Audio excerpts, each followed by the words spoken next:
देखिए, आज मैं जो टॉपिक पढ़ाऊंगा उस टॉपिक का नाम है रोलिंग मोशन। Rolling motion. और हमारे जो सिलेबस में है, जो एनसीईआरटी में, वो रोलिंग मोशन थोड़ा दुष्ट है, लेकिन फिर भी थोड़ा सा रहम कर दिया एनसीईआरटी ने हमारे लिए। हमारे सिलेबस में परफेक्ट रोलिंग है। सिलेबस में जो है वो है परफेक्ट रोलिंग। अब ये परफेक्ट रोलिंग होती तो नहीं है, जैसे आइडियल गैस नहीं होती और ये, लेकिन हम पढ़ेंगे इसी को।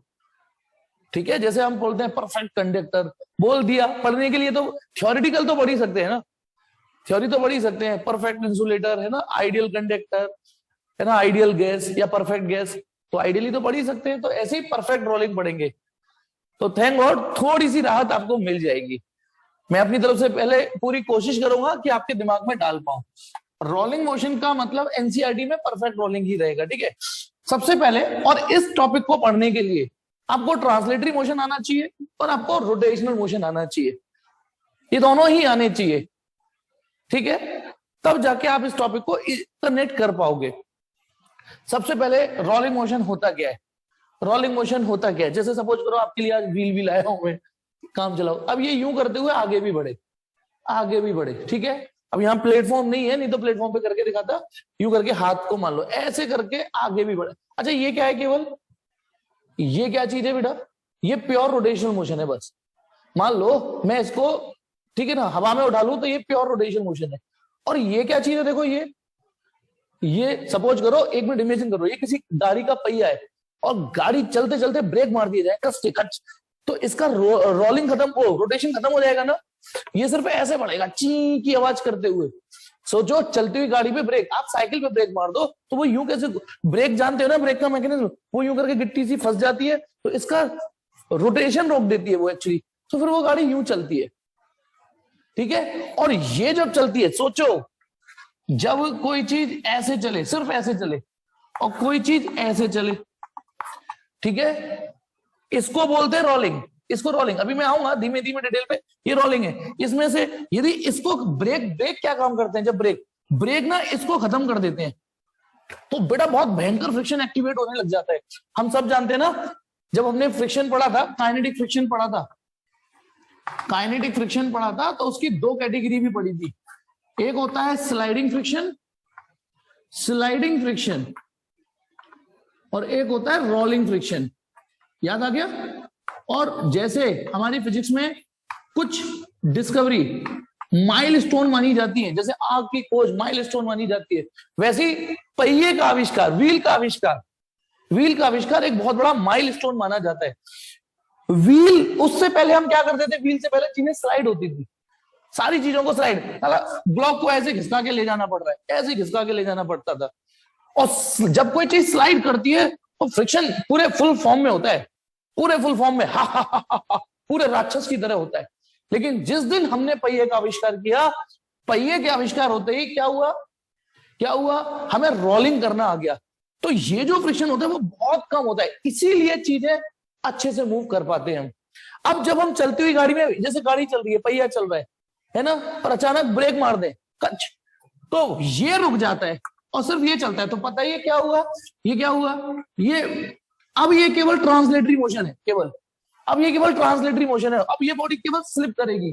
सोचो, इमेजिन करो, चलती हुई साइकिल बाइक में यदि ब्रेक लगा दिए जाए, अब ये सिर्फ यूं खिसके, तो एक अच्छा खासा फ्रिक्शन एक्टिवेट हो जाता है, और यही अच्छा खासा फ्रिक्शन आपकी बॉडी को रोकता है। ब्रेक क्यों लगाए जाते हैं? गाड़ी को रोकने के लिए ना। ब्रेक क्यों लगाए जाते हैं? अपनी मोशन को रोकने के लिए। तो ये जो भयंकर फ्रिक्शन है, ये फिर रोक देता है। तो याद रखना, ब्रेक क्या काम करता है? ब्रेक काम क्या करता है आपका? दुनिया की कोई भी ऑटोमोबाइल का ब्रेक क्या करता है? वो रोलिंग, वो रोटेशन, जैसे रोलिंग में ये प्लस ये दोनों होते हैं, बॉडी आगे भी बढ़ती है। सोचो, है ना, मैं भी दिखाऊंगा और डिटेल में लाऊंगा।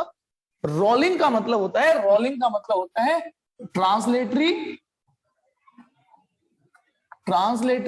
प्लस रोटेटरी मोशन का कॉम्बो, रोटेटरी मोशन का कॉम्बो। और जब ब्रेक लगाते हैं तो ये खत्म हो जाता है, ये खत्म हो जाएगा, ये चलेगा, तब जाके रुक जाती है चीजें। ठीक है, मैं क्या बता रहा था, भूला। चलिए कोई नहीं, कुछ तो मीनिंगफुल बात बताई थी मैंने, ये तो मैं भूल गया कि मैं क्या बता रहा था। चलिए जीरो से स्टार्ट करते हैं, एक बार फिर से रोलिंग को स्टार्ट करते हैं कि रोलिंग है क्या चीज। जब कोई बॉडी ट्रांसलेटरी भी करे, बताना, यदि कोई चीज सिर्फ ऐसे खिसके, ये प्योर ट्रांसलेटरी मोशन है, और ये अपनी जगह पे घूमती रहे तो ये प्योर रोटेशन मोशन है, लेकिन रोल करते हुए आगे जाए, ठीक है। अब कैमरा यहाँ पे नीचे बार बार सेट करना पड़ेगा, ऐसे समझ लो, इसको धक्का दे दूं, यानी देखिए, ये ऐसे घूमे भी और आगे भी बढ़े, घूमे भी और आगे भी बढ़े।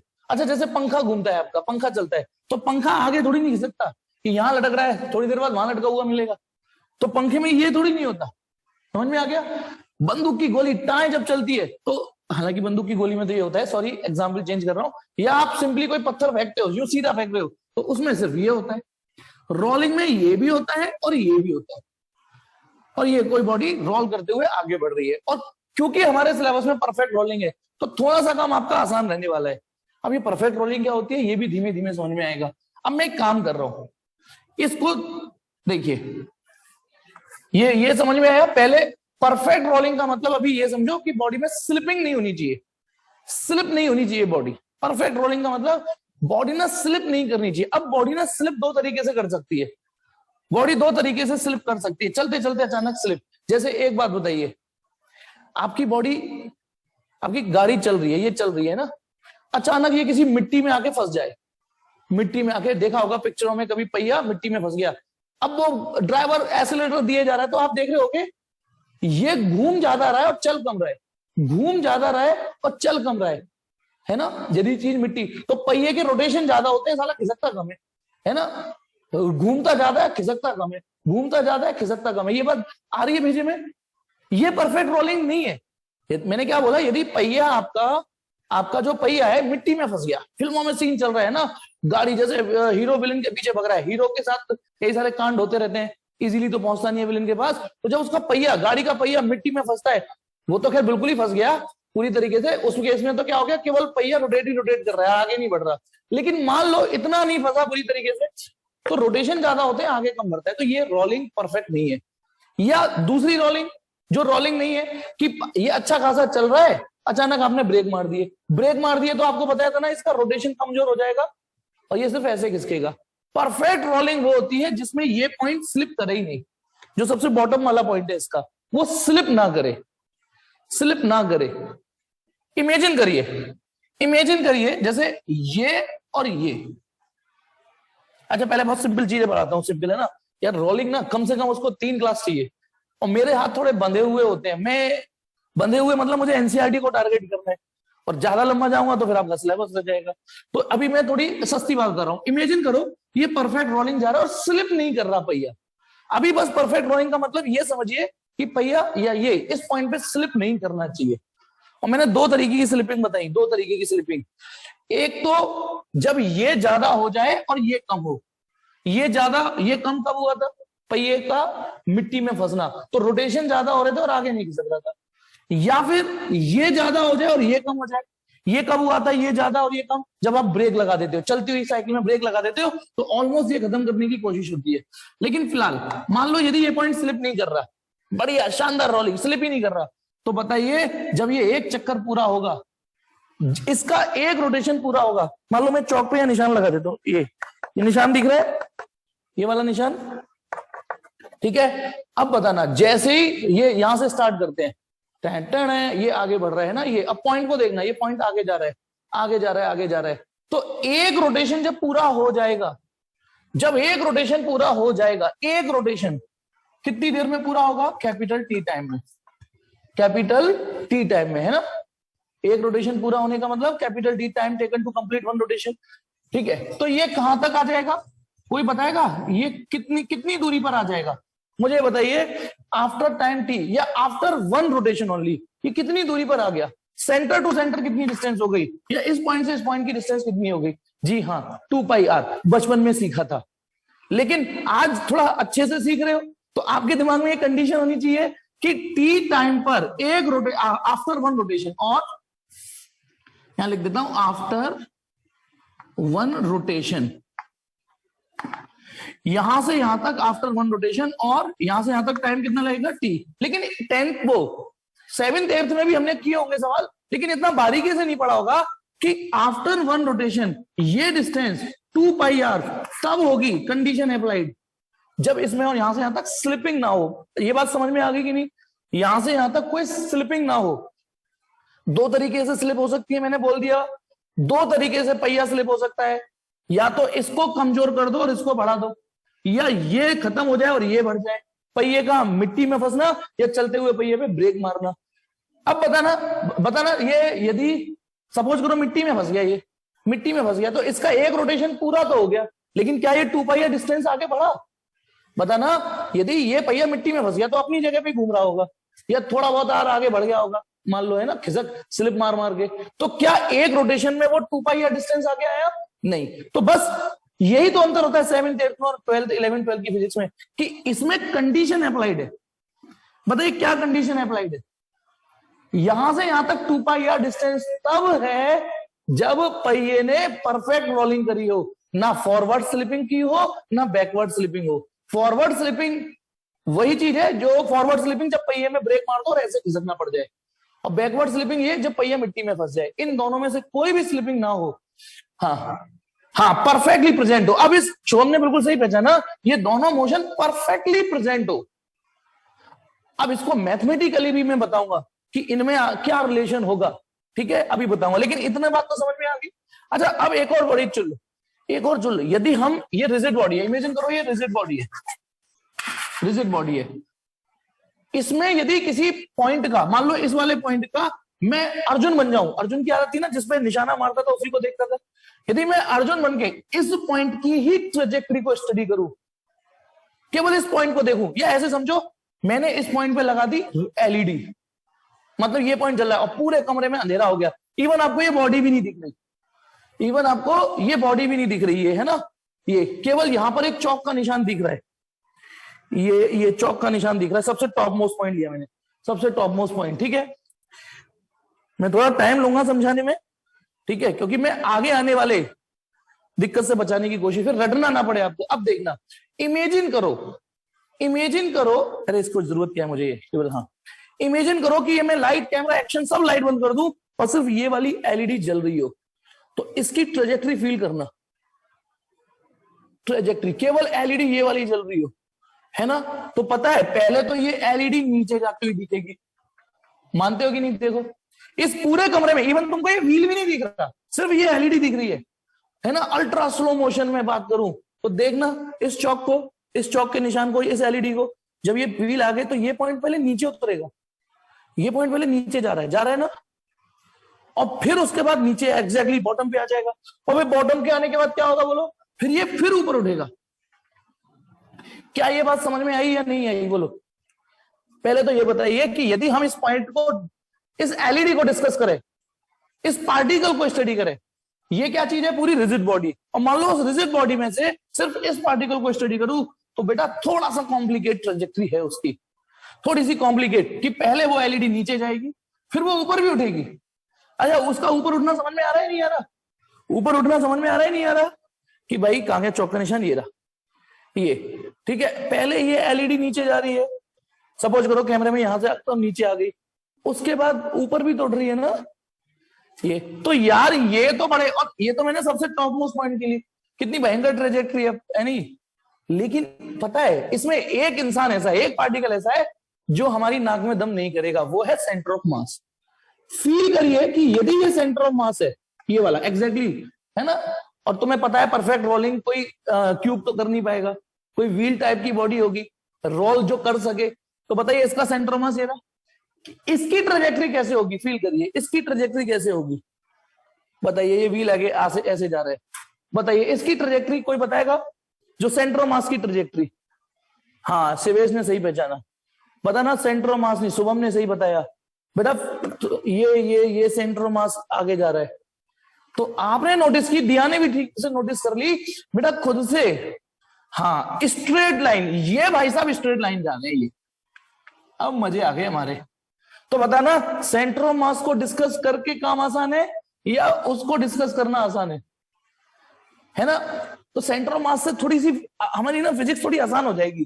तो आपने देखा सारा सेंटर ऑफ मास सीधे सीधे ही चला है, तो ये जो 2 पाई आर डिस्टेंस थी ये सेंटर ऑफ मास ने प्रोपेगेट करी। यार इसकी डिस्टेंस निकालोगे तो इसकी तो कुछ अजीब सी आएगी, पहले ये जोड़ो फिर ये जोड़ो, ये तो अजीब सी आएगी डिस्टेंस। हाँ लेकिन डिस्प्लेसमेंट सबका बराबर है, इस पार्टिकल का, इस पार्टिकल का, इस पार्टिकल का, इस पार्टिकल का, सबका डिस्प्लेसमेंट बराबर है 2 pi R 2 pi R 2 pi R displacement. ठीक है, तो होपफुली कि आपको ये समझ में आ पाया कि सेंटर ऑफ मास आगे खिसक गया है। अब मैं आपसे ये पूछता हूं, बताइए सेंटर ऑफ मास यहां से यहां कितनी डिस्टेंस या कितना डिस्प्लेसमेंट खिसका है? 2 पाई आर। कितना टाइम लिया है उसने? t time. इसकी स्पीड बताओ। तो भैया बचपन से स्पीड आप कैसे निकालते आ रहे हो? Distance upon time. या मैं वेलोसिटी कर दूं इसको, वेलोसिटी के लिए क्या करना है हमको? Displacement upon time. अब ये वाला फॉर्मूला मैं सेंटर ऑफ मास को डेडिकेट कर रहा हूं, ये वाला फॉर्मूला मैं सेंटर ऑफ मास को डेडिकेट करना चाह रहा हूं, सेंटर ऑफ मास के लिए लगाओ। तो बताइए वेलोसिटी किसकी? सेंटर ऑफ मास की। तो अब आपको इस रिजिड बॉडी में से सारे पार्टिकल नहीं देखने, पहले इसको देखो। तो बताइए सेंटर ऑफ मास ने कितना डिस्प्लेसमेंट टी टाइम में कितना डिस्प्लेसमेंट ट्रेवल किया है? बताओ टी टाइम में कितना डिस्प्लेसमेंट ट्रेवल किया है? बताओ 2 पाई आर 2 पाई आर। ये हो गई वेलोसिटी ऑफ सेंटर ऑफ मास। किस केस में? जब बंदा ये स्लिप नहीं कर रहा, ध्यान रखना मैं बार बार बोल रहा हूं, जब उसने कोई स्लिपिंग नहीं करी। तो यदि ये स्लिपिंग नहीं कर रहा तो इसका मतलब ये है कि centre of mass T time में, टी टाइम एक बार दिमाग में घंटी बजा लेना, टी टाइम यहां से यहां तक का भी टाइम है और एक रोटेशन का भी टाइम है। ध्यान रखना पहिए का एक रोटेशन भी पूरा हो रहा है, पहिए का एक रोटेशन भी पूरा हो रहा है और बंदे का डिस्टेंस भी पूरा हो रहा है। तो 2 पाई आर अपॉन टी। अब यदि थोड़ी सी इतिहास में जाओगे तो आपको ये चीज पता चलेगी, ये कुछ देखा देखा सा लग रहा है, ये कुछ देखा देखा सा लग रहा है। 2 pi upon T 2 pi upon T 2 पाई। ओ हाँ ये तो एंगुलर स्पीड है, ये तो एंगुलर स्पीड है। ध्यान करो, पता ना एंगुलर स्पीड आपकी थीटा अपॉन टी से निकलती है। जब पहिया यूं से यूं एक रोटेशन मारा, या सपोज करो ये पहिए का एक ही ऐसे करके घूम रहा होता है, ये ऐसे करके अपनी एक्सिस पे घूम रहा होता, तो टी टाइम में उसने 2 पाई एंगल बना लिया नहीं बना लिया? तो इसको आप लिख सकते हो ओमेगा। तो यानी velocity of centre of mass R omega. मैंने आर की जगह आर लिखा रहने दिया और 2 पाई अपॉन टी को लिख दिया ओमेगा। तो ध्यान रखना the velocity of centre of mass is equal to R omega. लेकिन कंडीशन अप्लाइड किस केस में? किस केस में? जब ये स्लिप नहीं कर रहा हो, ये स्लिप नहीं कर रहा। और हाँ एक और चीज, एक और कंडीशन और है यार, मैं ये भी बता दूं। देखो फिजिक्स पढ़ने का तरीका या किसी भी सब्जेक्ट का तरीका एक और होता है, पहले क ख ग पढ़ना चाहिए, फिर बिना मात्रा के पढ़ना चाहिए। घर पर चल, है ना, बिना मात्रा के, घर पर चल, सरपट चल, फिर थोड़े 2-4 शब्द मिला लो, अदरक, है ना, अचिकन, अदरक, ये सब।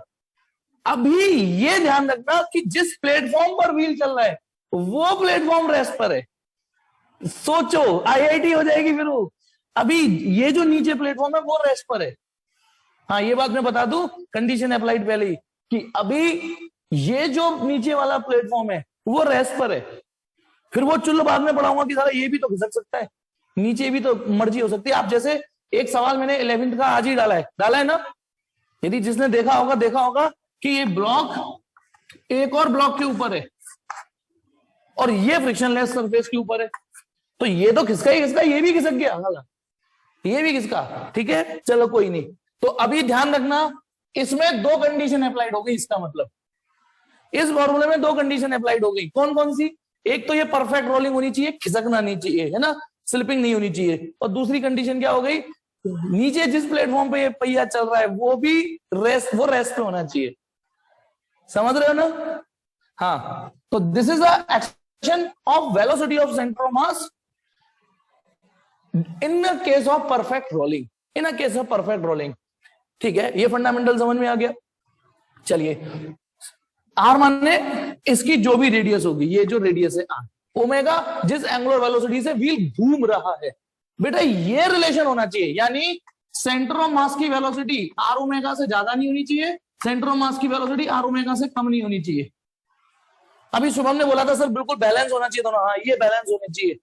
यदि ये इससे ज्यादा हो गया तो ये स्लिपिंग कहलाती है, ये से। अच्छा बताओ, सेंटर ऑफ मास की वेलोसिटी आर ओमेगा से ज्यादा हो गई किस केस में ज्यादा होगी बताता हूं। यदि इस चलते व्हील में यदि आपने ब्लॉक को ब्रेक मार दिया खच, तो सेंटर ऑफ मास खिसक रहा है, घूम तो है नहीं रहा, है ना, यानी ये फैक्टर चल तो रहा है पर ये फैक्टर है नहीं तुमने। तो फिर यदि velocity of centre of mass R omega से ज्यादा है, इसको बोलते हैं फॉरवर्ड स्लिपिंग, ऐसे खिसकना, इसको बोलते हैं फॉरवर्ड स्लिपिंग। और ये मैं और दोबारा बताऊंगा, टेंशन मत लो, इसको मैं दोबारा बताऊंगा, अलग से क्लास लेके समझाऊंगा इसको। और इसको बोलते हैं बैकवर्ड स्लिपिंग। किस केस में? जब पहिया मिट्टी में फंस गया था, गिर गिर गिर गिर, पहिया मिट्टी में फंस गया।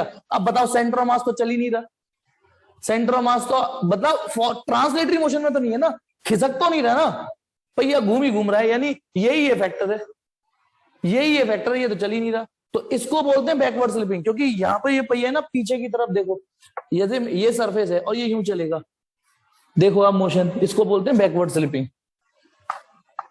ठीक है, ये चीज मैंने नोट्स में नहीं डाली है, रीजन है नोट्स में, क्योंकि इतना डिटेल में एनसीईआरटी में नहीं है।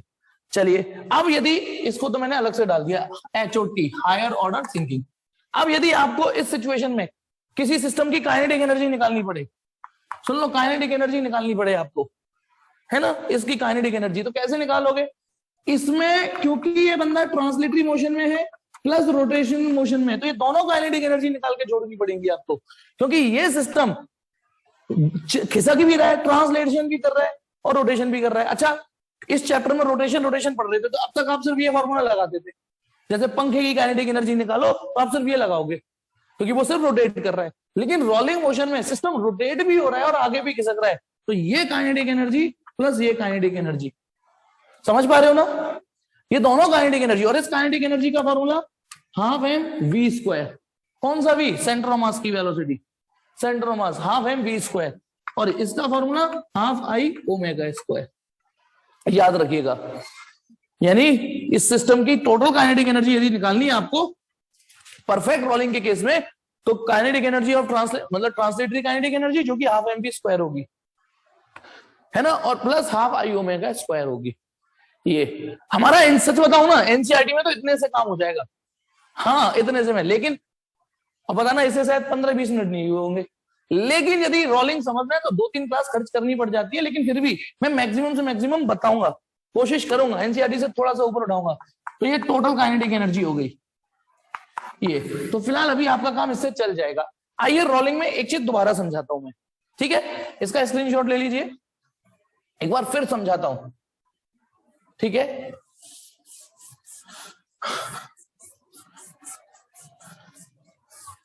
देखिए, सपोज करो ये पहिया है, ये सिर्फ खिसक रहा है, घूम नहीं रहा, खिसक रहा है सिर्फ ऐसे ऐसे। अब बताइए, जब मैं आपको केवल ट्रांसलेटरी मोशन कर रहा है, इमेजिन करो केवल ट्रांसलेटरी मोशन परफॉर्म करता है, सिर्फ खिसक रहा है, ये रहा पहिया और ये सिर्फ ऐसे खिसक रहा है, घूमने नहीं दे रहा, मैंने ब्रेक लगा रखे हैं कस के। अब बताना, ब्रेक लगा दूंगा, साइकिल पे यदि ब्रेक लगा दो कस के, तो साइकिल को बड़ा मुश्किल से खिसका के ले जा रहे हो, तो पहिए खिसक के जा रहे हैं ना। तो अब हम क्योंकि ट्रांसलेटरी मोशन में एक चीज पढ़ चुके हैं, याद है आपको, कि जब कोई रिजिड बॉडी ट्रांसलेटरी मोशन करती है तो उसके सारे पार्टिकल, मान लो इसकी वेलोसिटी v है, तो उसके सारे पार्टिकल, बताइए ये a किस वेलोसिटी से जा रहा होगा, बताइए a is the any particle of the rigid body, बताइए ये किस वेलोसिटी से आगे बढ़ रहा होगा। Again I am repeating the word rigid body. तो इस पॉइंट की वेलोसिटी क्या होगी? ऑब्वियसली इस पार्टिकल की वेलोसिटी v होगी, इस पार्टिकल की वेलोसिटी v होगी, इस पार्टिकल की वेलोसिटी v होगी, इस पार्टिकल की वेलोसिटी v होगी, सबकी v होगी जब कोई ट्रांसलेटरी मोशन परफॉर्म करता है। तो अब आप बताइए, यदि सेंटर और सुनिए, इसका मतलब a की वेलोसिटी इक्वल टू b की वेलोसिटी इक्वल टू c की वेलोसिटी, और वेलोसिटी लो वेक्टर आउट कर दिया मैंने चांद पे डंडा, मतलब डायरेक्शन में भी सेम होंगे, सबकी वेलोसिटी बराबर होगी, और कितनी होगी? जो सेंटर ऑफ मास की होगी। एग्री करते हो इस बात को या नहीं करते हो? एग्री करते हो इस बात को? बहुत सिंपल तरीके से बताने की कोशिश करिए। जब कोई rigid body translatory motion perform करती है, प्योर ट्रांसलेटरी मोशन परफॉर्म करती है, तो उसके सारे पार्टिकल की वेलोसिटी एक जैसी होती है, और वही होती है जो सेंटर मास की होती है। तो सपोज करो मैंने पहिए में ब्रेक लगा रखे हैं, सिर्फ पहिया खिसक रहा है, तो जो वेलोसिटी, ये रिजिड बॉडी है, थोड़ा व्हील बड़ा बनाता हूं, है ना, थोड़ा व्हील मैंने बड़ा बना दिया, ठीक है, ये सिर्फ ट्रांसलेटरी मोशन परफॉर्म कर रहा है, ठीक है, ट्रांसलेटरी मोशन परफॉर्म कर रहा है ये। तो यदि ये सेंटर ऑफ मास की वेलोसिटी है, सेंटर ऑफ मास की, और आपने अभी क्या पढ़ा, यदि व्हील बिना किसी स्लिपिंग के जाए तो सेंटर ऑफ मास की वेलोसिटी आर ओमेगा, अभी बताई थी ना यहां पर, सेंटर ऑफ मास की वेलोसिटी कितनी होती है, आर ओमेगा। तो ये पार्टिकल भी आर ओमेगा से खिसक रहा होगा, इस पार्टिकल का नाम ए है, तो ये पार्टिकल भी, ये भी आर ओमेगा से ही खिसक रहा होगा, बोलो। और सारे पार्टिकल, कोई रैंडम पार्टिकल भी ले लेता हूं, उसकी वेलोसिटी भी आर ओमेगा होगी। क्या ये बात समझ में आई या नहीं आई? यदि ये सिर्फ ट्रांसलेटरी मोशन परफॉर्म करे, ये व्हील सिर्फ खिसके, यानी ये जो व्हील है ये सिर्फ खिसके, ओके। अब थोड़ी देर के लिए इस फिगर को मत देखना प्लीज, इस फिगर को मत देखना, है ना। मान लो ये व्हील है और ये सिर्फ अपनी एक्सिस पर सिर्फ रोटेट करे, इमेजिन करो कि ये व्हील, अब ये वाला जो फिगर है, दूसरे वाला फिगर, यार ये तो निकल गया, दोबारा चिपका दूंगा, चलो। ये अब ये सिर्फ अपनी एक्सिस पे घूमे, ये मैंने उल्टा घुमा दिया, ऐसे घुमाते चलिए क्योंकि व्हील को मुझे इधर ले जाना है। तो अब ये केवल अपनी एक्सिस पे घूमे, तो तुमको पता होगा जब कोई body pure rotation motion perform करती है तो उसके मौजूद सभी पार्टिकल की एंगुलर वेलोसिटी सेम होती है, याद है कि नहीं याद? तो यानी ये पार्टिकल की भी angular velocity omega omega omega omega omega omega omega omega omega omega, ठीक है, सबकी ओमेगा सेम होती है, क्लियर है? अब बताना, यदि कोई व्हील घूम रहा है, व्हील घूम रहा है तो इसका ओमेगा निकालते हैं, तो ओमेगा क्या होगा बोलो?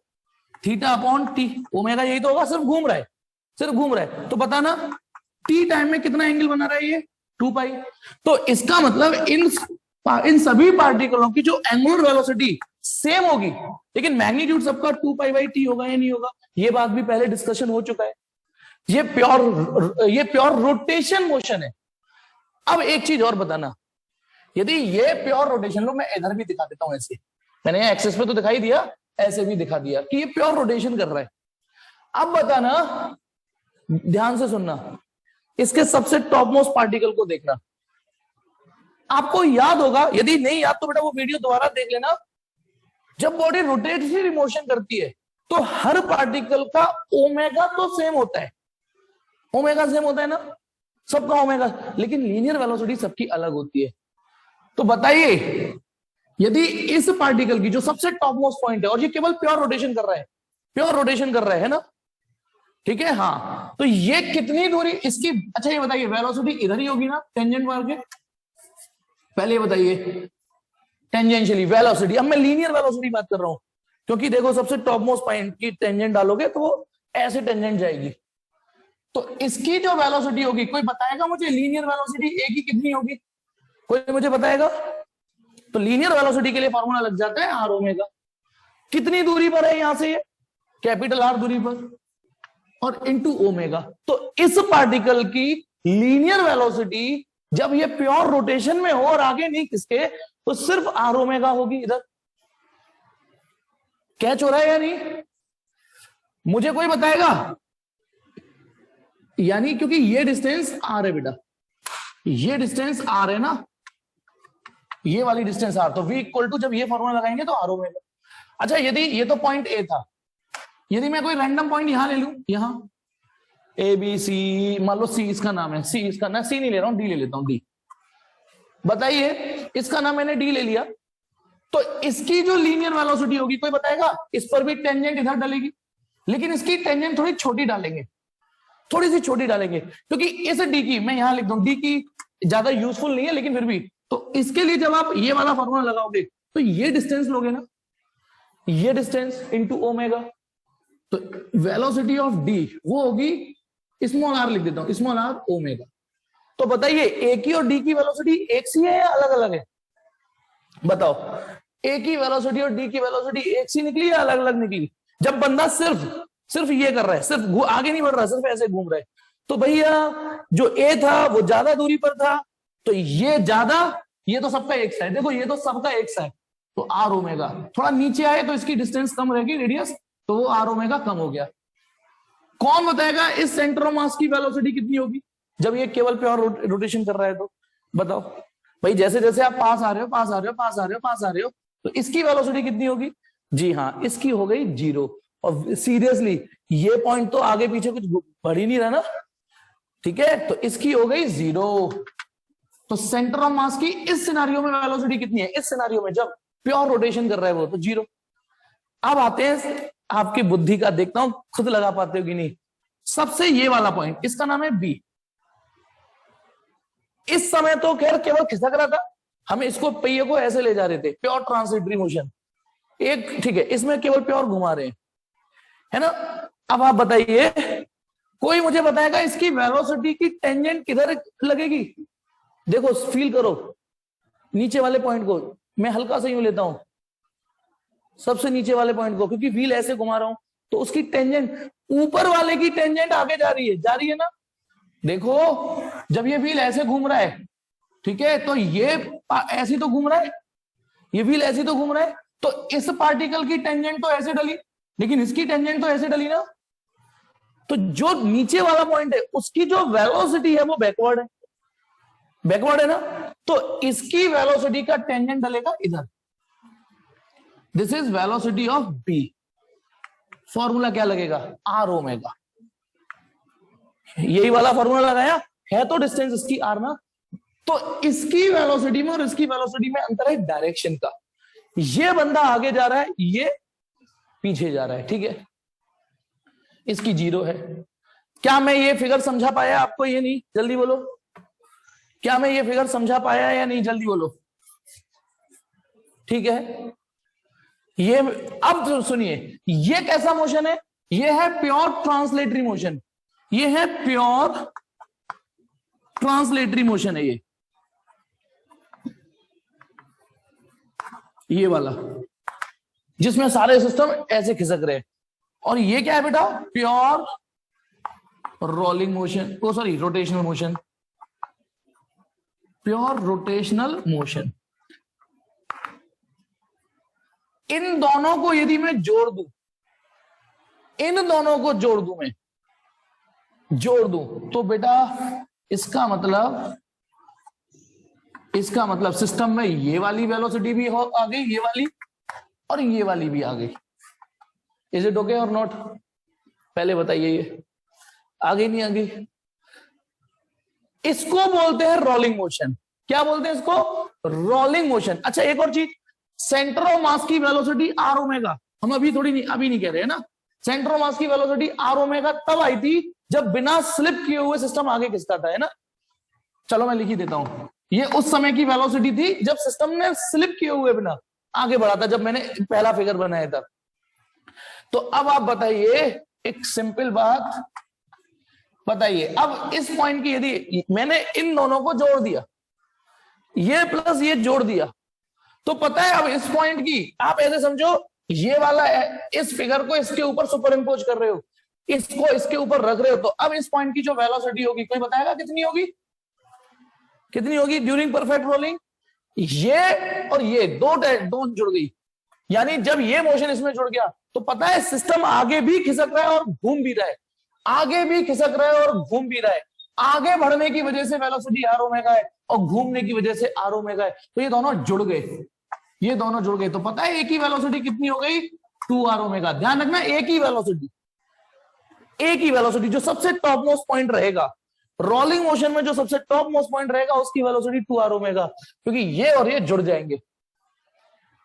बताइए सेंटर ऑफ मास की वेलोसिटी क्या आएगी? बोलो, सेंटर ऑफ मास की वेलोसिटी ये प्लस ये कर दीजिए, ये प्लस ये, मतलब इस फिगर को एग्जैक्टली इसमें सुपर इम्पोज कर दीजिए, तो ट्रांसलेटरी मोशन की वजह से सेंटर ऑफ मास की वेलोसिटी आर ओमेगा है और इसकी वजह से 0, तो सेंटर ऑफ मास की वेलोसिटी कितनी आई? Are omega. कोई मुझे बताएगा बी की वेलोसिटी कितनी होगी? बी की वेलोसिटी कितनी होगी? बी की, जैसे मैंने ये वेक्टर सम किया, ये वेक्टर सम किया है, देव बिल्कुल ठीक दिया, बिल्कुल ठीक, इसकी वेलोसिटी आई 0, क्योंकि आर ओमेगा कहेगा तू आगे खिसक और आर ओमेगा कह रहा चल चल अल्लंग चल, पीछे चल, एक आगे एक पीछे, तो याद रखना इस पॉइंट की वेलोसिटी कितनी आई? 0। लेकिन कब? जब परफेक्ट रोलिंग हो रही है, क्योंकि परफेक्ट रोलिंग में तो velocity of centre of mass R omega थी, क्योंकि परफेक्ट रोलिंग में बिना स्लिप किए हुए ही तो centre of mass 2 pi R distance travel कर पाया। और सुनिए, मान लो मैं पहले तो इतना समझ लीजिए कि परफेक्ट रोलिंग में ये जो पॉइंट ऑफ कांटेक्ट होता है, पॉइंट ऑफ कांटेक्ट का मतलब व्हील का वो पॉइंट जो सरफेस के साथ कांटेक्ट में है, उसकी वेलोसिटी जीरो होती है। लेकिन ध्यान रखना, बच्चा कंफ्यूज क्या हो जाएगा, जब ये जीरो है तो आगे कैसे बढ़ रहा है। एक्चुअली ये फिर थोड़ी देर बाद ऊपर चलेगा, इसकी जगह यहां आएगा, कोई और आएगा, तो जो यहां पे आएगा उसकी वेलोसिटी जीरो होगी। फिर जब ये बी ऊपर उठ जाएगा तो इसकी वेलोसिटी आ जाएगी, मतलब जो यहां आएगा वो जीरो हो जाएगी, जो इसको टच करेगा वो जीरो हो जाएगी। फिर थोड़ी देर बाद ये ऊपर उठ जाएगा, इधर वाला पॉइंट नीचे आ जाएगा। और ध्यान रखना, ए जब नीचे आएगा तो ए की वेलोसिटी जीरो हो जाएगी, जो भी पॉइंट ऑफ कांटेक्ट को टच करेगा उसकी वेलोसिटी जीरो हो जाती है परफेक्ट रोलिंग में। इस फिगर को, ये नोट्स में नहीं है, इसका स्क्रीनशॉट लीजिए, पहले स्क्रीनशॉट लीजिए, ठीक है, अपने नोट्स में जोड़ लीजिएगा। अगेन आई एम रिपीटिंग, ये फिगर किसका है, परफेक्ट रोलिंग, बार बार बोलना पड़ रहा है। अच्छा सपोज करो, मान लो परफेक्ट रोलिंग नहीं हो रही, परफेक्ट रोलिंग नहीं हो रही, हालांकि ये हमारे सिलेबस में, मतलब एनसीईआरटी में नहीं है, एनसीईआरटी में तो इतना डिटेल में, एनसीईआरटी पढ़ा नहीं हो ना तो इतने डिटेल में मुझे जाना ही नहीं चाहिए, मुझे जाना ही नहीं, लेकिन फिर भी दिल को तसल्ली नहीं होती ना। मतलब यदि ये परफेक्ट रोलिंग नहीं हो रही, पहिया स्लिप कर रहा है, तो क्या वीसीएम आर ओमेगा होगी, ये बताइए। सेंटर ऑफ मास वो वाला फिगर याद करिए, क्या पहिया टी टाइम में 2 पाई आर डिस्टेंस कवर कर पाएगा, ये बताओ। क्या डिस्टेंस 2 पाई आर हो पाएगी यदि स्लिपिंग भी हुई है तो, स्लिपिंग हुई है तो, स्लिप हुआ है पहिया तो, यहां से यहां तक की जर्नी के दौरान यदि स्लिप हुआ है तो डिस्टेंस 2 पाई आर नहीं होगी, तो फिर velocity of centre of mass R omega भी नहीं होगी, क्योंकि जब ये 2 पाई आर थी तभी तो डिस्टेंस अपॉन टाइम करके सेंटर ऑफ मास की स्पीड आर ओमेगा आई थी। तब उस केस में सुनेंगे सब लोग, उस केस में हम इसकी वेलोसिटी को बस वीसीएम को सिंपली वी बोल देंगे, है ना, ये तो वही रहेगा। तब इस केस में ए की जब वेलोसिटी निकालने को पड़ेगी, तो बताइए ए की वेलोसिटी निकालिए, ए की वेलोसिटी, हाँ इसकी, तो अब बताना यदि सेंटर ऑफ मास की वेलोसिटी वी है तो फिर सबकी वेलोसिटी वी हो जाएगी, क्योंकि जब कोई बंदा ट्रांसलेटरी मोशन करता है तो फिर सब पार्टिकल की वेलोसिटी एक सी चलती है, जिस वेलोसिटी से ये चलेगा उस वेलोसिटी से इनकी मजबूरी है, चलेंगे ये। तो अब बताइए, जब परफेक्ट रोलिंग नहीं हो रही तो ये प्लस ये, तो यहां ए की जो वेलोसिटी होगी वो होगी v प्लस आर ओमेगा, और इसकी वेलोसिटी क्या होगी, v माइनस आर ओमेगा। ये जब कंपटीशन लेवल के सवाल करवाऊंगा ना तो असली कॉन्सेप्ट तो यही है, इससे जनरल। और ये क्या आएगी, सेंटर ऑफ मास की वेलोसिटी, इसकी वेलोसिटी आएगी सेंटर ऑफ मास की, फिर वेलोसिटी आएगी v, हाँ इसकी v आएगी बस। ये उस केस में जब रोलिंग परफेक्ट नहीं हो तो। लेकिन चलो मैं आज इतना परेशान नहीं कर रहा, अभी तो बस बॉनी इतनी समझ में आ गई कि जब परफेक्ट रोलिंग थी तो इस पॉइंट ऑफ कांटेक्ट की वेलोसिटी कितनी निकली, ये बताओ। परफेक्ट रोलिंग में पॉइंट ऑफ कांटेक्ट की वेलोसिटी कितनी निकली, जीरो। रट लेना इस बात को। अच्छा एक और तरीके से समझाऊंगा मैं, एक और तरीके से समझाता हूं, शायद मजा आए आपको। एक बात बताइए, शायद थ्योरेटिकली भी समझ में आ जाए, थ्योरेटिकल भी समझ में आ जाए। 1 मिनट, चले मैं एक और तरीके से बताता हूं, शायद आपको और अच्छा लगे। मान लो ये ट्रांसलेटरी मोशन कर रहा है एम स्पीड से, वी स्पीड से कर रहा है, तो यदि इसकी स्पीड वी है तो सभी पार्टिकल की स्पीड को वी होना पड़ेगा, सबको ही वी होना पड़ेगा। और मान लो ये ओमेगा वेलोसिटी से घूम रहा है, मान लो ये ओमेगा वेलोसिटी से घूम रहा है, तो सबकी वेलोसिटी ओमेगा होगी, जिससे इसकी लीनियर वेलोसिटी आर ओमेगा हो गई, इसकी लीनियर वेलोसिटी भी आर ओमेगा हो गई, पर इसकी उधर हो गई, इसकी इधर हो गई, वही उल्लम पल्लम, टेंजेंट डालोगे तो इसकी इधर जा रही है, इसकी इधर जा रही है, और इसकी जीरो हो गई। चलो ये तो बस मैंने क्या किया है, इसमें से आर ओमेगा हटा दिया है, अभी सिर्फ ये लिख दिया कि ये कोई भी वेलोसिटी से जा रहा है। अब जब मैं इसको और इसको सुपर इंपोज कर दूंगा, उसको रोलिंग बोलते हैं।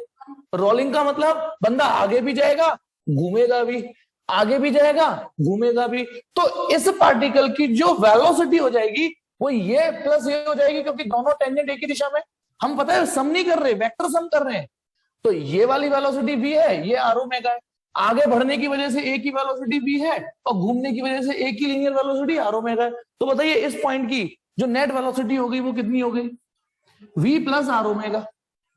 v plus R omega. इसको प्लस इसको कर दो तो ये केवल v रह गई, ये v रह गई, ठीक है। v माने सेंटर ऑफ मास की वेलोसिटी, v माने सेंटर ऑफ मास की वेलोसिटी। अब इसको और इसका वेक्टर सम करोगे तो ये दाएं है ये बाएं है, ये दाएं और बाएं। अच्छा दाएं और बाएं जानते हो ना, ठीक, मतलब राइट और लेफ्ट। तो इसको सम करोगे तो बताइए यहां की वेलोसिटी कितनी आएगी, क्योंकि एक इधर और एक इधर है, तो इसका जब मैग्नीट्यूड निकालोगे तो इन्हें सब्ट्रैक्ट करना पड़ेगा, तो v माइनस आर ओमेगा। ज्यादा से ज्यादा आपके दिमाग में क्या आएगा, sir R omega minus v क्यों नहीं, हाँ तो वो भी कर सकते हो भाई। ज्यादा से ज्यादा दिमाग में ये आएगा, sir R omega minus v क्यों नहीं, क्योंकि यदि वो तेज घूम रहा हो है ना और चल कम रहा हो तो ये भी कुछ भी कर लो। अब देखिए पहिए का आविष्कार फिजिक्स में, फिजिक्स क्यों दुनिया को बहुत बड़ी क्रांति दे गया। पहिए के आविष्कार ने क्या किया, हमारा फ्रिक्शन मिनिमाइज कर दिया ना, हमारी चीजें मोशन आसान कर दिया, परफेक्ट रोलिंग। देखो पहिए का आविष्कार ने फ्रिक्शन को कम कर दिया। परफेक्ट रोलिंग वो होती है जिसमें फ्रिक्शन जीरो लगे, समझना। रोलिंग का मतलब फ्रिक्शन कम हो गया, परफेक्ट रोलिंग का मतलब बिल्कुल ही ना लगे। हमने ऐसा पहिया बना लिया, एक ऐसा पहिया बना लिया जिसमें फ्रिक्शन लग ही नहीं रहा। अब सुनिए, इतनी बात समझ में आ गई। रोलिंग मतलब फ्रिक्शन कम हो जाना, परफेक्ट रोलिंग मतलब फ्रिक्शन खत्म हो जाना, बिल्कुल खत्म हो जाना, ठीक है। अब सुनिए, फ्रिक्शन कब आता है एक्शन में, when there is a slipping friction comes into an action when body जो फ्रिक्शन है काइनेटिक फ्रिक्शन है, ठीक है, when body try और मतलब काइनेटिक फ्रिक्शन तो तब लगता है जब बॉडी स्लिप करती है।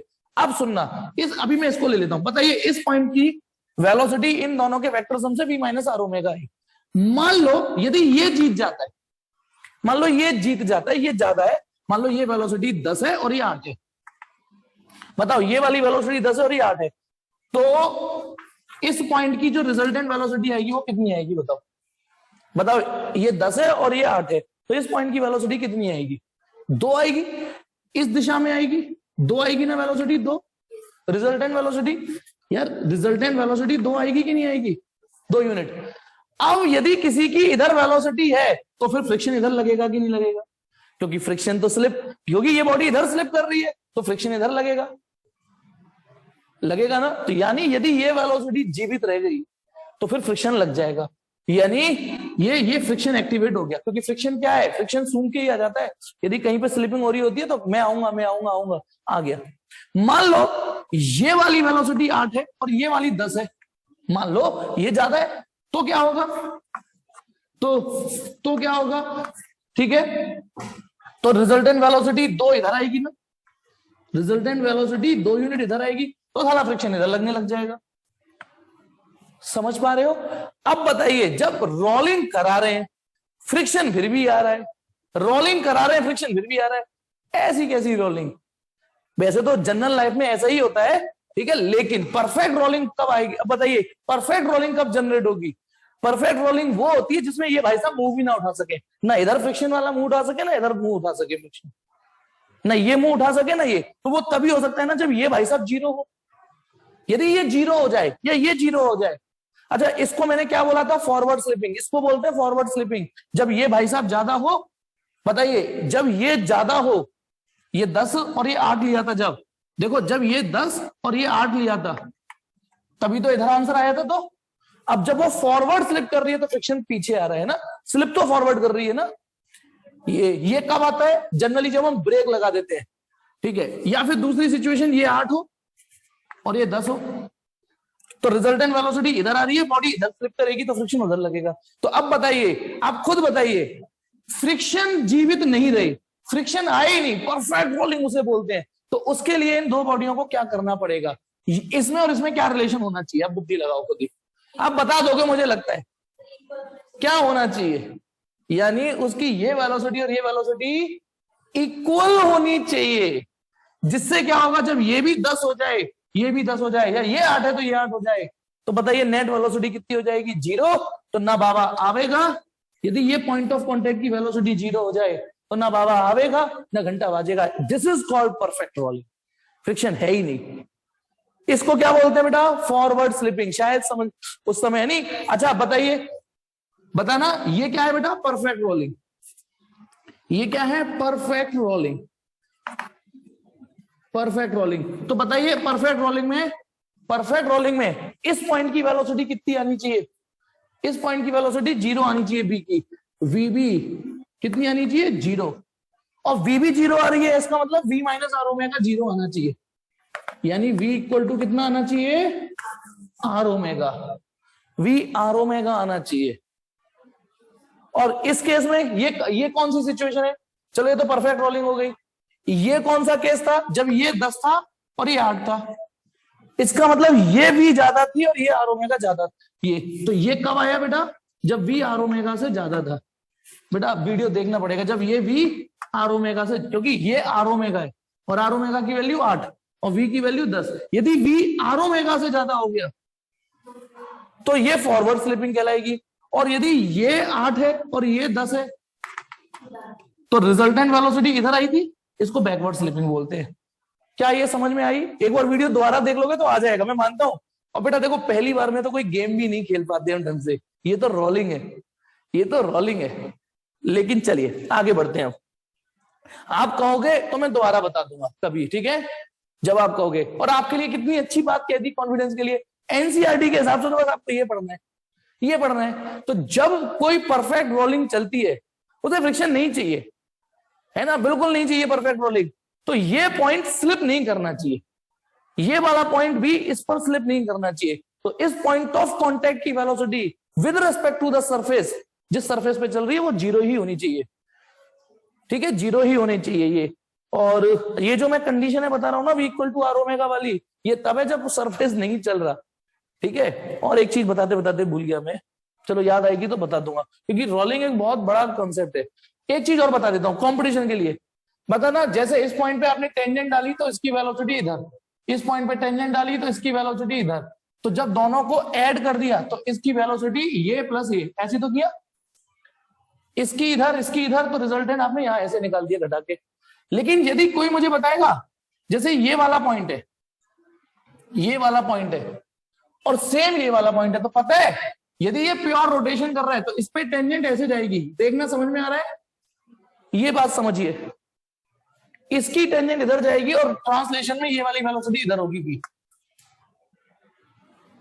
या एक काम करते हैं, चलो मैंने इसको ले लेता हूं, इसको ले लेता हूं, चलो इसको ले लेता हूं। बताइए इसकी वेलोसिटी कितनी है वी, और इसकी वेलोसिटी ऊपर है कि नहीं? चलो ये समझ में आ गई कि नहीं बताओ, क्योंकि ये ऐसे घूम रहा है ना ऐसे, तो टेंजेंट तो इसकी इधर आएगी ना। तो जब आप इस पॉइंट को यहां देखोगे, मैं सबको मिटा देता हूं, इस पॉइंट को जब आप देखोगे तो आपसे कोई पूछे कि इस पॉइंट की वेलोसिटी निकालो, तो इस मोशन ने इसे कंट्रीब्यूट किया है इधर और इस मोशन ने कंट्रीब्यूट किया है इसे इधर, तो इन दोनों का रिजल्टेंट निकालना पड़ेगा आपको। लेकिन ये चीजें कंपटीशन लेवल में पूछेंगे, जब आप कंपटीशन के सवाल करोगे तब करने हैं। लेकिन मैंने अपनी एक छोटी सी जिम्मेदारी निभा दी कि ये वेलोसिटी इधर है, ये वाली वेलोसिटी इधर है, जब दोनों को जोड़ोगे तो इनका रिजल्टेंट आएगा, ठीक है। चलिए फिलहाल यदि मैं आपका काम थोड़ा सा कॉन्फिडेंस बूस्ट करूं तो आपको समरी यदि मैं दूं, आपको पढ़नी है केवल परफेक्ट रोलिंग, ना कोई फॉरवर्ड स्लिपिंग ना कोई बैकवर्ड स्लिपिंग, चूल्हे में जाने दो अब, है ना। तो एक बार समरी ये दे रहा हूं कि बंदा यदि परफेक्ट रोलिंग कर रहा है तो ये ऐसे भी जा रहा है ऐसे भी जा रहा है, ठीक है। एक बार तो परफेक्ट रोलिंग यानी विदाउट स्लिपिंग, तो टी टाइम में कितनी डिस्टेंस कवर करी उसने? 2 पाई आर, यही तो कवर करी, ठीक है। सेंटर ऑफ मास, ये सेंटर ऑफ मास है, तो बताइए सेंटर ऑफ मास की स्पीड क्या निकाली थी हमने? Displacement upon time. Centre of मास ने 2 पाई आर डिस्टेंस कवर कर दी टी टाइम में, जिसमें हमने 2 पाई अपॉन टी को लिख दिया ओमेगा, लेकिन ओमेगा आर को ऐसे लिख दिया और बोलने में ये कब है बेटा? Rolling without slipping. और दूसरी कंडीशन क्या? प्लेटफॉर्म भी नहीं मूव कर रहा हो। पहली चीज तो ये। दूसरी चीज क्या सीखी हमने? ये जो पॉइंट बी है, ठीक है, तो velocity of point B with respect to ground कितनी होनी चाहिए? 0। With respect to ground 0। ये कौन सा बेटा, कौन है ये? Point of contact. ये क्या है बेटा? Point of contact. और पॉइंट ऑफ कॉन्टैक्ट ठेका नहीं ले रखा कि बी रहेगा, जब ये घूमेगा तो ये वाला यहां आ जाएगा तो इसकी वेलोसिटी 0 होनी चाहिए, फिर ये वाला इधर आ जाएगा, जो जो टच में आ रहा है उसकी वेलोसिटी 0 होनी चाहिए। ये परफेक्ट रोलिंग में पॉइंट ऑफ कॉन्टैक्ट की वेलोसिटी 0, क्योंकि यदि ये वेलोसिटी आ गई तो फिर फ्रिक्शन, यदि ये वेलोसिटी दाएं या बाएं जीवित हो गई तो फिर फ्रिक्शन भी आ जाएगा, फिर क्या बात की? रोलिंग, परफेक्ट रोलिंग, ठीक है। तीसरी बात, यदि सिस्टम की काइनेटिक एनर्जी निकालनी हो टोटल, तब आप क्या करोगे, translatory kinetic energy plus rotational kinetic energy को जोड़ दोगे, ठीक है, और ये लगेगी half M VCM square, VCM का मतलब सेंटर ऑफ मास की स्पीड जो होगी, plus half I omega square. ये मेरी समरी थी। ये तीन पे आपके एनसीईआरटी सॉल्व हो जाएगी, सोचो इन तीनों पे। यदि केवल इन तीन बात करें तो आपको उसके लिए कठिन कोई चीज है ही नहीं। चलो आइए थोड़े से सवाल करते हैं। हालांकि कल जब मैं एडिशनल के सवाल कराऊंगा तो मेरी मेहनत बेकार नहीं जाएगी। मैंने जो बीच में बारीकी से समझाई है ना, ये अच्छे बच्चों के लिए बहुत फायदा करेगी जब मैं एडिशनल के सवाल कराऊंगा। तो फिलहाल इसका स्क्रीनशॉट ले लेते हैं, ठीक है। चलो पहले सस्ते सस्ते सवाल कराता हूं, ठीक है, सस्ते सस्ते एनसीईआरटी उठाते हैं। मतलब देखा जाए तो एडिशनल छोड़ के कहानी आज आपका चैप्टर खत्म है। एडिशनल को छोड़ दूं तो आज आपका ये चैप्टर खत्म है, ठीक है। तो पहले मैं ये सवाल कराता हूं, कौन सा, जैसे क्वेश्चन नंबर 7.19 है एक्सरसाइज का, एक्सरसाइज का 7.19। अ हुप ऑफ रेडियस 2 मीटर, एक हुप है, ठीक है, इसकी जो रेडियस है वो है 2 मीटर, ठीक है, और वेट है इसका, गलत बोल दिया, वेट नहीं है, मास है, यूनिट देख सकते हो, 100 kg का मास है इसका, ठीक है। It rolls along horizontal floor. यदि वो रोल बोल रहा है तो हम तो परफेक्ट रोलिंग मानेंगे, हम उससे नीचे बात ही नहीं करेंगे, ठीक है। इट रोल्स, तो ये ऐसे भी घूम रहा है और ऐसे भी जा रहा है। It rolls along a horizontal floor so that its center of mass has a speed 20 centimeter per second। इस सेंटर ऑफ मास की स्पीड 20 मीटर पर सेकंड है, ठीक है। How much work has to done to stop it. अब इसको रोकना है, इसको रोकना है। परेशान तो नहीं हो? अब कहना तो पड़ेगा ना, कहना तो ना ही पड़ेगा, है ना। परेशान तो नहीं है मेरी वजह से? अब इससे ना मुझे क्या आ रहा है, जैसे कभी कभी क्या होता है, आंखों में आंसू आ जाते हैं पर चेहरे पे हंसी रखनी पड़ती है। आंखों में आंसू आ जाते हैं पर चेहरे पे हंसी रखनी पड़ती है। ऐसा तब होता है जब लंबे सफर में पॉटी रोकनी पड़ती है। वाह वाह वाह। अब मैं कह भी रहा हूं परेशान तो नहीं हो रहे हो, लेकिन करे क्या, हंसी तो रखनी पड़ेगी। चलिए एक सवाल कर लेते हैं, चलो बाकी कल ही करा दूंगा, ठीक है, एक दो और करा लेते हैं ना। तो ये हुप है जो सेंटर ऑफ मास की स्पीड 20 मीटर पर सेकंड से जा रहा है, इसका मास 100 kg है। इसे रोकने के लिए कितना वर्क करना पड़ेगा, इसे रोकने के लिए कितना वर्क हमें करना पड़ेगा? तो बेटा इसमें हम लगाएंगे work energy theorem. Work energy theorem वो यही तो कहता है, work done equal to change in kinetic energy. The work done on system brings out the change in kinetic energy of that system। तो फाइनल माइनस इनिशियल, फाइनल तो zero है। बताओ zero क्यों है? फाइनल जीरो क्यों है इसकी? क्योंकि फाइनली तो हमें इसे रोकना है ना, क्वेश्चन के अकॉर्डिंग, कि मान लो हमने इसे रोकने में कामयाबी पा ली, हमने इसे रोक दिया, कामयाबी पा ली, तो रुक गया ना ये, तो फाइनल काइनेटिक एनर्जी तो जीरो। अब बस इसकी इनिशियल निकाल देते हैं। तो इनिशियल काइनेटिक एनर्जी, क्योंकि ये रोलिंग मोशन है, तो इनिशियल यानी इस फिगर को देख के बताइए, हाफ एम वी स्क्वायर। अच्छा वीसीएम को हम खाली वी लिख देते हैं, वीसीएम वी एक ही बात है। यदि मैं खाली वी लिखूं तो इसका मतलब है सेंटर ऑफ मास की velocity plus half I omega square. ये क्यों लगा फॉर्मूला? क्योंकि ये रोलिंग है, आगे भी जा रहा है, घूम भी रहा है। अब हाफ एम वी स्क्वायर, तो पहले इसमें आई निकाल, आई एक मिनट, आई। अब ये हुप माने जानते हैं ना, हुला हुप जो होता है, जो रिंग कमर पे घुमा लेते हैं, कमर पे घुमाते हैं ring, hula hoop, hoop word तो रिंग हुई ना, ring M R square, I M R square और ओमेगा स्क्वायर। डू यू पल्ले? जल्दी बोलो, पल्ले पल्ले पल्ले। Half M V square, half I की जगह, क्योंकि वो रिंग की तरह वेव करता है हुप, तो एम आर स्क्वायर ओमेगा। अभी सॉल्व करने से बेटर ये है, या तो देखो आर ओमेगा स्क्वायर, यदि आप समझ पा रहे हो तो देखो हाफ एम वी स्क्वायर लिख दूं। देखो सोचो, जो नहीं समझ पाए वो मुझसे दोबारा क्वेरी करो। ये क्या कर दिया, ये तो एज इट इज लिख दिया, हाफ एज इट इज लिख दिया, एम एज इट इज लिख दिया, लेकिन जो आर स्क्वायर है ओमेगा स्क्वायर है, क्योंकि आर ओमेगा वी होता है ना, R omega V translate rolling motion में, ठीक है। तो दोनों का स्क्वायर करोगे तो ये हो गया, तो ये हो गया एम वी स्क्वायर, ठीक है। तो एम है 100 किलो, और v स्क्वायर m है ना 100 किलो और v है 20, तो 20 का स्क्वायर कितना हो गया? ये कुछ गड़बड़ हो रही है मुझसे, ये मैं बताऊं, एक गड़बड़ ये हो गई है, 20 मीटर नहीं है, 20 सेंटीमीटर, 20 सेंटीमीटर है, ठीक है। तो 20 सेंटीमीटर पर सेकेंड, इसको सॉल्व करोगे तो 100 से डिवाइड कर दूं तो 1/5 मीटर पर सेकेंड हो गया, है ना। 100 से डिवाइड करोगे तो 100 और 1/25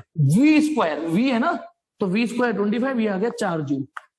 तो बताना 0 माइनस इनिशियल 4 जूल, तो -4 जूल वर्क इस सिस्टम पर हुआ, इसमें -4 जूल सिस्टम पे वर्क हुआ, तो हमें 4 जूल करना पड़ेगा सिस्टम पे। तो मतलब चलो कोई नहीं, -4 जूल हो गया, खत्म कहानी। समझ में आया या नहीं आया? कितना आसान सवाल था, ठीक है। एक और सवाल करते हैं। सर आप तो कह रहे थे एक ही, अरे नहीं, अब जब आएगी ये मीटिंग तो एक और कर लेते हैं ना, लास्ट, पक्का लास्ट, मतलब ईमानदारी वाला लास्ट। ये बड़ा पूछा जाता है, इसको करा देता हूँ, मेरा मन है, ठीक है। सल कल करा देना, अच्छा चलो आप मुंह मत बनाओ, कल करा दूंगा, ठीक है। तो कल 9:30 पे पक्का, तो कल 9:30 पे तैयार हो गया ना। प्लीज ये वीडियो दोबारा देखना, ठीक, कम से कम जब तक रोलिंग